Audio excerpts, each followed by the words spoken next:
This is Athena Jezik, and this is part 2. We've just finished the back, and now we're going to be working on the legs and feet.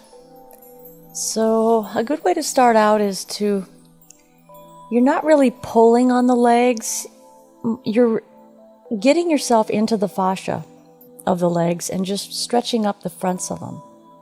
Now this is a technique where you put a little bit of an arc in there, and this is a technique that'll be better explained in an advanced video. But that way you can feel if there's any restrictions going on, and actually once you start getting good at feeling what this fascia feels like, you can find other restrictions that might be higher up into the hip and low back area. And you might notice that there's a little slight movement that's going on, and that's a bit of an unwinding that's happening in that fascial stocking. At least that's the way I interpret it, because I've worked with my hands for so long and picked up this for so long that that's how I interpret what's going on and what I'm feeling. It does seem to change things too for people. So I'll start with this side. You want to make sure their hand is, put the hand underneath here. We're going to need to slide up a little bit here, but we want to be very careful. You want to be very mindful of the comfort of your client. And then we'll be applying the oil.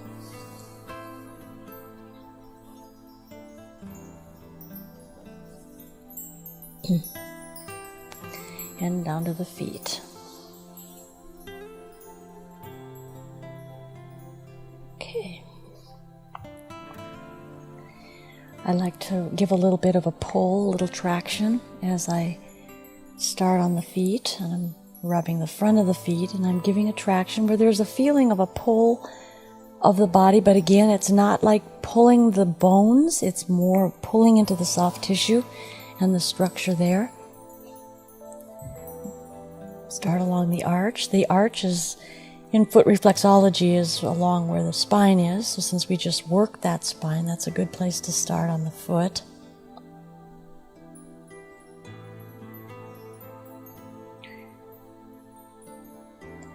And get into the pads of the feet.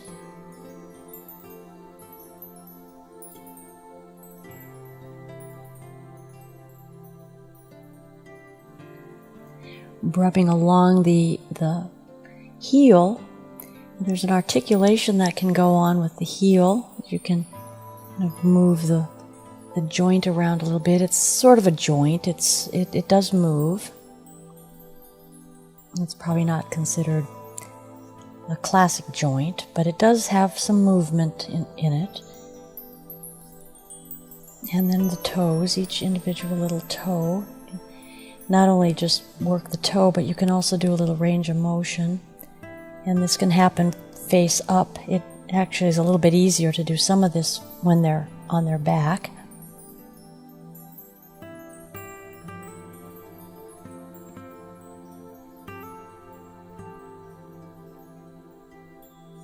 And that looks pretty good. A little range of motion in the foot.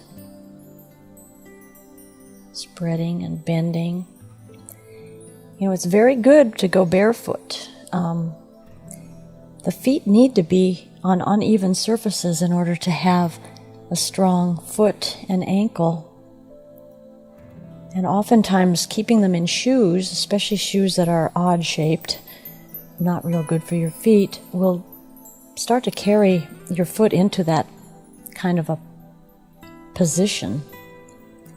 And that's where toes start to topple on top of each other and squeeze together or bend inward. It really has to do with the shoe.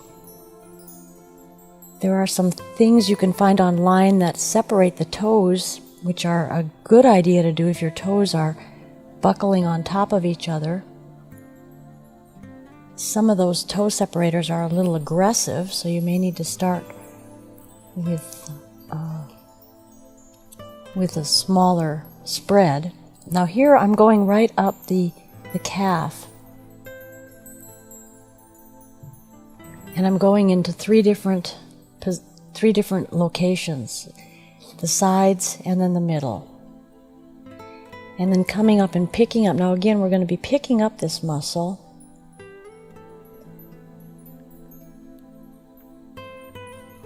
And kneading it around. And my thumbs, you'll see on the other side, are going underneath on the lateral side of the leg, as well as the medial side, picking it up and wringing it. So it's kind of this is like what it looks like. But as you get better at it and more familiar with how it works, you will find your speed will pick up a little bit. You still don't want to go super fast, but you'll find that you know how to grip the muscle, you'll know how to work that muscle, and it won't have to be done quite so slowly. Now, getting up into the knee, be very careful of the back of the knee. It's best to go around the knee on one side and the other, and more broad hand over the back of the knee. Don't go in with your thumbs. There's too many delicate things back there. And then the same thing, we're going to come up the center on the adducting muscles and then cross across the hamstrings along the erector spinae, the iliotibial tract, which is the side of the leg, the lateral side of the leg. I move my thumbs up and down. That's a very tight band, especially with runners. It's a support band. It's more tendinous in its nature than soft muscle. And then just doing a little bit of work up the center of the hamstring. Okay. And then bringing it back down, covering this up, and bringing yourself back down, giving a little traction pull as you're doing this. And then, now when you come down here and you're doing a little traction, you're not pulling like the work downward. You're pulling again into that fascial structure. It's a lighter touch. You want to start to differentiate the different layers that you have, particularly the subtle layers. I find that that's where massage will be a little bit different in the way it's applied when those different layers are understood, and you can work within those different layers or separate them out and work with one layer and then another layer. And then the second leg, we'll do the same thing here with the hand under, so we can tuck this up just a little. Tuck it in there. Okay, so we've just applied the oil, and we're going to do the same thing on this leg.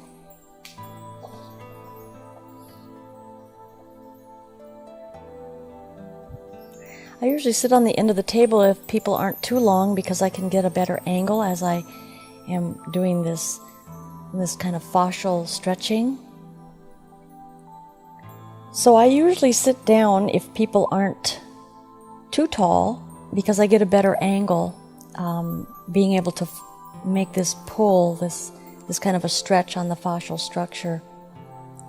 And then we'll start up in with the arch of the foot and just begin to work in there.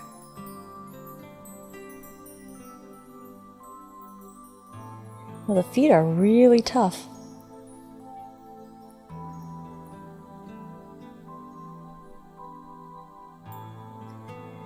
And the heel, going around the heel.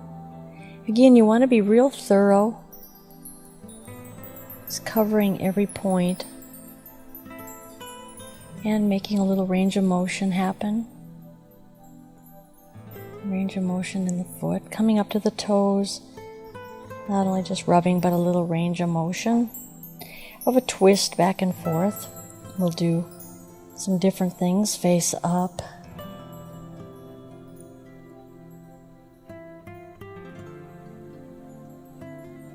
Okay, and then coming into the ankle.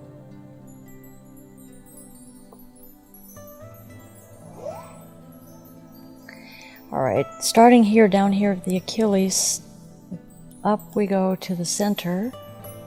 And there was a little jump there. I might have been a little too deep for that.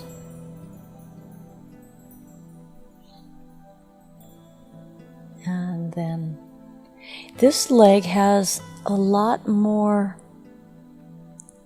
of a washboard feel, which is sometimes described as lactic acid in the muscle, but this muscle doesn't feel as smooth, particularly up here. There's much more ripply effect in the muscle, so there's some tension, and that might have been why there was that little jump. But it is starting to smoothen out, and you have to go very light and careful, and slowly you'll be coming deeper into that. Also taking it, the thumbs crisscross, cross fiber to relax anything down under there.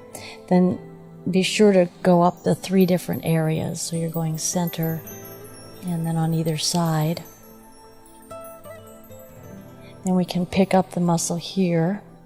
I'll do the inside and then show you here. The outside is the same thing. You're bringing those thumbs under and picking up that muscle.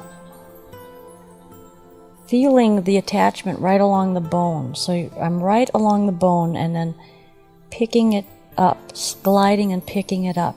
And you will be able to feel where there's tension, because it should feel real smooth along the bone, and where there is a tight area, it will feel tight. It'll have like a little bump type of feeling. And you'll be able to distinguish between muscle bumps and other kind of bumps, because sometimes there's these fatty tumor type things that people have on their arms or legs, but that feels completely different than a muscle that's tense along the attachment. The knee, remember, we don't go into the knee. It's important to go on either side of the knee, as that it is important to stay healthy, to keep the knee in good shape. We don't want to have these muscles tense and pulling out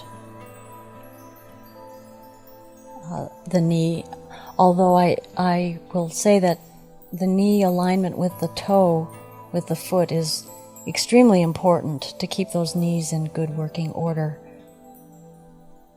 Any deviation from the knee over that big toe will take it out of alignment, sort of like it's a hinge joint. The knee is more of a hinge joint, and so it makes sense that if the hinge isn't exactly on balance, if the fulcrum of the knee isn't in place, then it's going to be, over time, it will be wearing out on one side or the other, and the muscles will also be affected by that. Now again, we're just picking up these inner adductor muscles, and we've gone up through the hamstrings, coming across the hamstrings here, and then going down to the iliotibial tract, and just bringing your thumbs up and down, a cross fiber type work up to the attaching point, and then nice running the fingers like a finger iron or a thumb iron, and feeling into that muscle. And you also want to go on the edge. So you want to go on the edge of the iliotibial tract. Again, it's not really a muscle, but it's more of a support. And then in the middle of that, and then on the front edge of it.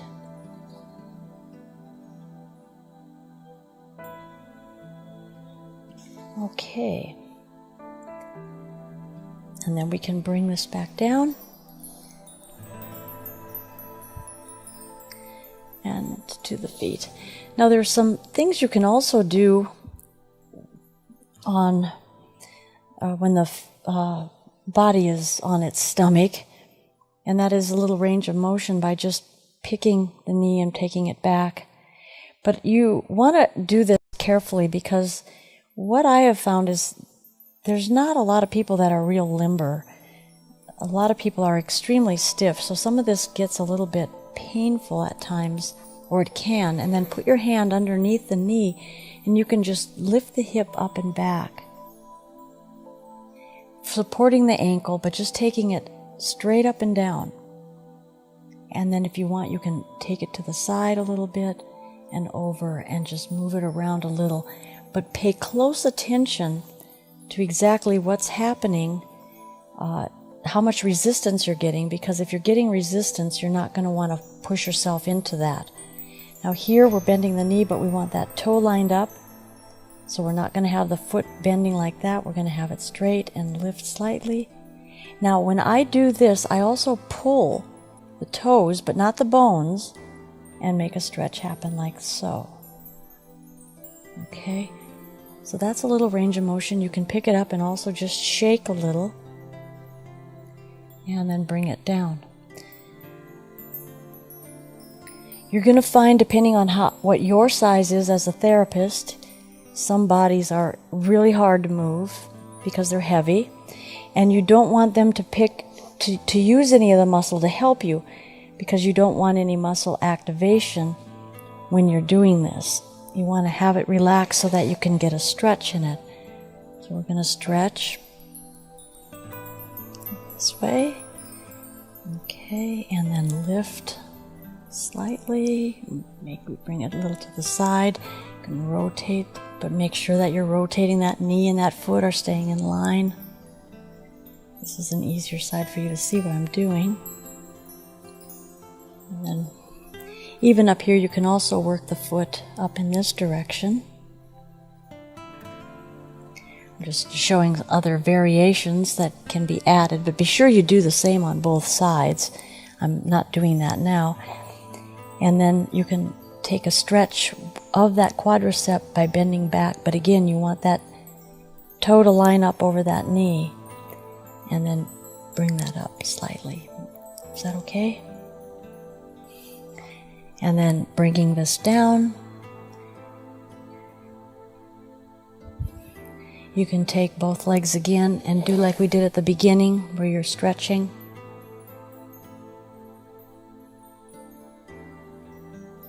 Pulling those toes. You can also shake the legs. And there's another thing that can be done, which I'll show you. I never used Popement, which is a pounding, but you can either use fists, but I like to use the fingers open so that it claps kind of the fingers together, but you can also do a little Popement. I don't really like Popement myself, but a lot of people do. So that's what you can also add to some of this work. But I will say that a lighter Popement is really when your fingers are apart and they're coming together, kind of like that. So you can do that on the back or anywhere. The thing about Popement, though, is you don't want to go over the joint, the delicate areas of the knee, and it's best not to make Popement happen on a bone, a real bony area.